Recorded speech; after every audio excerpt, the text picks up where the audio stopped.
Baik, sebelumnya itu tentang apa namanya Dr. Ribut yang memberikan penguatan terhadap narasi saya tentang permusuhan, bahwa memang ada relevansinya jika kalimat permusuhan itu dimaknai secara positif. Nah, itu apa poin untuk Mas Yusuf juga agar tidak selalu menggoreng-goreng kalimat permusuhan kepada PWI itu. Kemudian tentang Martin Panbunesen. Saya tidak menggoreng, Kiai, hanya memberikan sebuah penafsiran terhadap kata-kata dan kalimat serta fenomena yang ada, Kiai. Iya, itu tafsirannya cuma salah. Dan tafsirannya jelas salah, dan itu tafsiran standar masyarakat di akar rumput yang juga dari kami, dari PWI banyak yang juga salah memahami itu. Nah, kemudian tentang Martin van Brunesen itu, tentang fikih politik, seharusnya PBNU memberikan sebuah narasi besar, sumbangsi tentang pemikiran fikih lingkungan misalnya. Itu akan ada konflik interest, Mas Yusuf, karena pada hari ini sikap PBNU menerima tawaran mengelola tambang.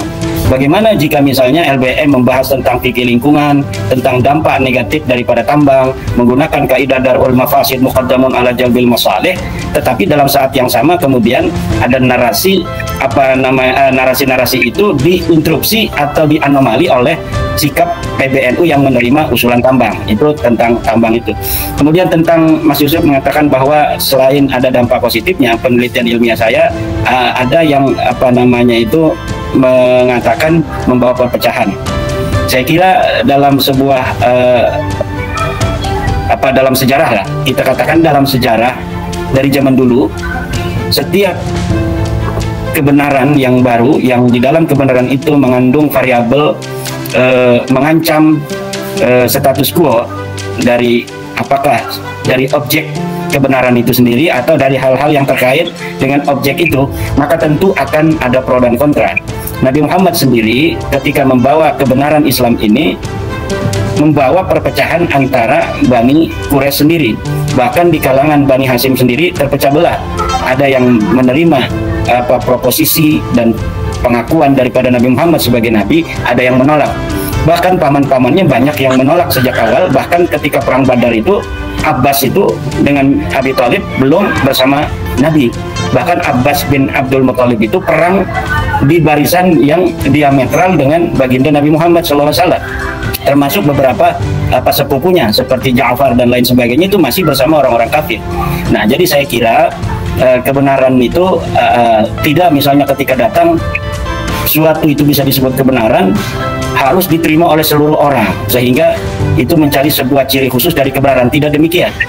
Kebenaran ciri khususnya ketika diberikan atau dilemparkan kepada halayak yang di dalam kebenaran itu mengandung ancaman terhadap status quo, baik kedudukan maupun kepercayaan, maka itu akan membuat pro dan kontra. Senantiasa demikian dalam sejarah peradaban manusia. Jadi yang harus kita sikapi adalah bagi pengembannya seperti sikap Rasulullah, yaitu menyayangi semuanya. Dan itulah yang berusaha saya untuk mengikuti cara-cara Rasulullah ketika dakwanya tidak diterima. Nah, bagi saya kesimpulan bahwa Ba'alawi ini bukan cucu Nabi, Habib-Habib itu bukan cucu Nabi, ini sesuatu yang sudah qat'i, sesuatu yang badihi, karena dalil-dalilnya badihi, dalil-dalilnya sudah jelas. Ini adalah sesuatu yang sudah zahiran jaliyan. Nah, adapun hal-hal yang lain seperti framing-framing, sekarang ini kan mereka lagi gencar-gencarnya membuat channel-channel YouTube baru, kemudian membuat narasi-narasi framing-framing, kemudian mendiskreditkan, membunuh karakter.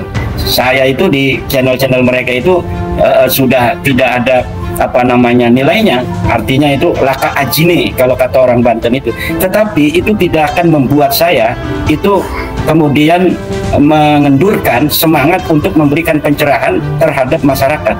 Bahkan itu semakin dilakukan oleh Ba'alawi dan kibin-kibinnya akan membuat semangat saya dan juga teman-teman, saya yakin itu akan semakin bersemangat lebih daripada semangat sebelumnya, karena berarti di situ masih ada perlawanan dari orang-orang yang mengusung kepalsuan itu. Maka itu adalah sebuah tantangan bagi para pejuang untuk terus berjuang.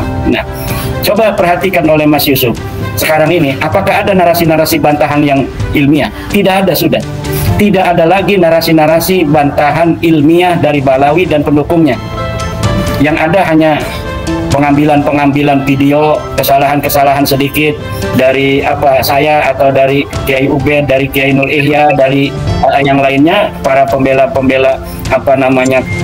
kesimpulan bahwa Balawi bukan cucu Nabi, kemudian di roasting kayak anak kecil tuh, di roasting atau dia membuat narasi playing victim yang ada itu, atau mengemis-ngemis ingin diakui, atau melaknat bermubahalah. Dan ini yang paling saya takutkan dari mereka yang hilang kontrol kemudian bermubahalah, karena itu efeknya akan sangat fatal sekali, karena mubahalah itu bukan kaitan dengan kami tapi kaitannya dengan Allah Subhanahu wa Ta'ala.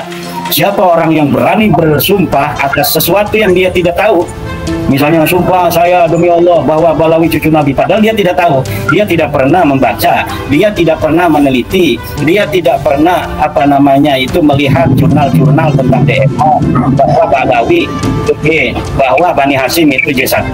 Kemudian mereka mau menerima daripada video-video yang sengaja dibuat oleh Balawi dan kibin-kibinnya ini yang membantah narasi tentang validnya tes DNA.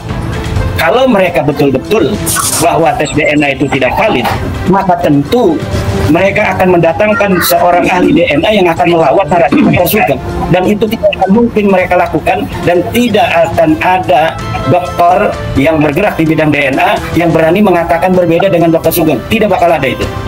Karena saya juga, selain apa yang kita baca dan kita saksikan dari podcast-podcastnya Dr. Sugeng, itu membaca narasi-narasi dan jurnal-jurnal ilmiah yang dikeluarkan oleh para pakar-pakar dari luar negeri, dan semuanya itu kesimpulannya sama, bahwa tes DNA dengan YDNA itu dapat, dan 99% dapat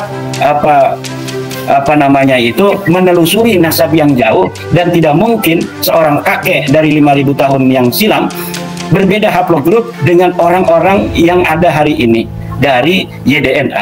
Dan ini sudah semuanya para pakar DNA mengatakan itu. Kemudian adakah yang bisa membantah daripada kesimpulan secara ilmu nasab yang telah saya tulis? Tidak ada.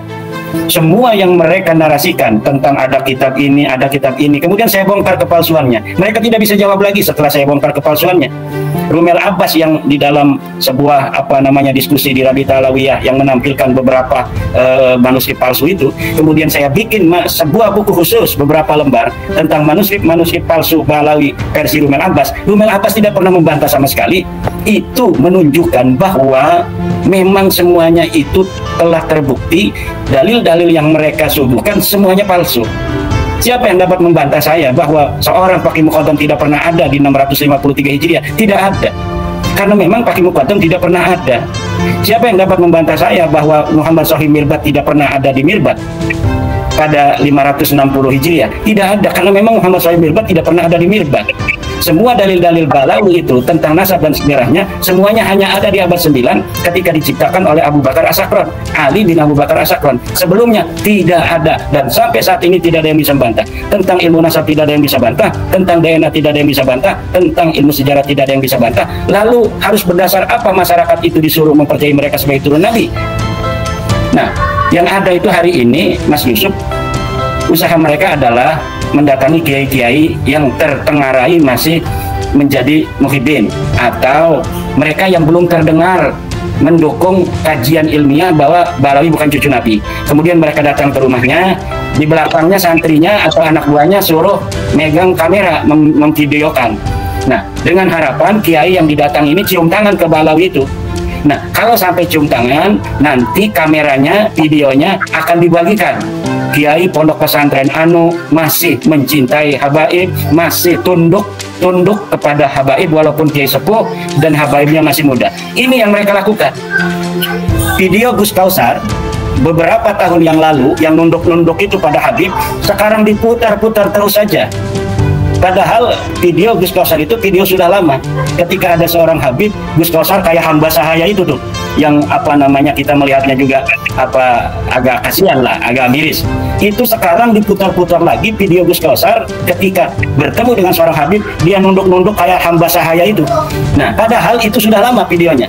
Itu diputar-putar lagi agar mempengaruhi publik. Padahal sekarang lihat Gus Kausar yang baru, Kemarin dia habis ketemu dengan Habib, saya lihat gagah perkasa dia salamannya itu tidak seperti waktu zaman dulu. Lihat kemarin, saya ngelihat dari Ketua PWNU Jatim salaman dengan Habib, gagah perkasa sekarang salamannya. Walaupun belum pernah ada narasi dari kiai-kiai kita itu bahwa dia membatalkan nasab Balawi, tetapi sikap-sikap mereka sekarang sudah berubah. Gagah perkasa sebagai cucu daripada para raja, cucu dari para ulama besar, yang mereka telah sekarang menyadari bahwa mereka lebih mulia daripada Balawi. Karena memang mereka lebih mulia dari Balawi, dan tidak ada satu alasan pun yang membuat Balawi lebih mulia daripada kiai-kiai kita, itu nggak ada.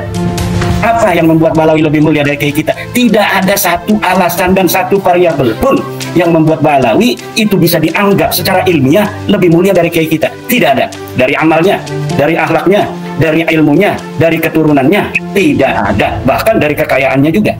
Nah, ini jadi alhamdulillah saya lihat para kiai-kiai kita yang kelihatan masih bergaul dengan Balawi pun, mereka bergaul dengan kemuliaan dan kehormatan. Bukan lagi sekarang bergaul dengan penuh kehina-hinaan sebagai hamba sahaya seperti masa lalu. Mereka sekarang mulia. Bagaimana seorang Bapak Idrus Ramli ketika diundang di Rabita Alawiyah, gagah perkasa dia. Tidak seperti budak lagi, sekarang dimuliakan dia oleh Rabita Alawiyah. Sekarang Rabita Alawiyah baru tahu kemuliaan kiai-kiai Nahdlatul Ulama, kiai-kiai pesantren. Seorang Bapak Idrus Ramli pun gagah perkasa dan dimuliakan. Yang masa lalu tidak pernah itu seorang Bapak Idrus Ramli dimuliakan oleh Balawi. Paling jadi jongos-jongosnya. Tapi sekarang dia berani mengkritik Balawi, walaupun juga dia tidak mendukung saya. Tetapi dalam jiwanya sekarang sudah tumbuh bahwa saya lebih mulia daripada Balawi yang bodoh-bodoh itu.